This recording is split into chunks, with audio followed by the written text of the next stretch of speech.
Leral.net, s'informer en temps réel, site d'information exclusive numéro 1, www.leral.net. C'est une visite de courtoisie, comme nous l'avons fait chez tous les khalifes généraux des communautés religieuses et que nous continuerons à faire d'ailleurs. Une visite de courtoisie au khalife de la famille omarienne pour recueillir ses prières, recueillir ses conseils, mais aussi l'informer de cette grande ambition du président de la République de renouer, de réconcilier les Sénégalais avec leur cadre de vie. Et comme vous le savez, l'islam est une religion qui a dans ses gènes le principe de la propreté. Le prophète Mohammed sallallahu alayhi wa sallam disait lui-même que la propreté faisait partie de la croyance, de la foi, c'est le terme exact, de la foi. La propreté est un acte de foi.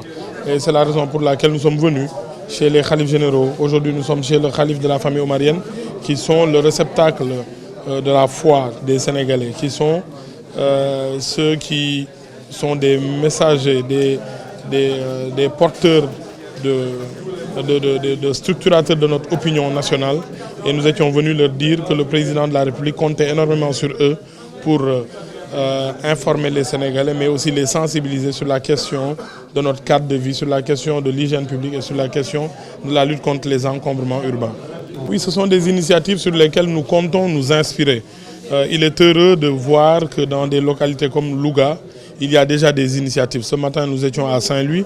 Le maire avait déjà anticipé depuis l'appel de Diamniadio, l'appel du 2 avril. Et ici à Louga, nous avons vu que le préfet avait déjà un plan d'action prêt, même si Louga ne fait pas partie des zones pilotes pour lesquelles nous devions agir d'ici la fin de l'hivernage.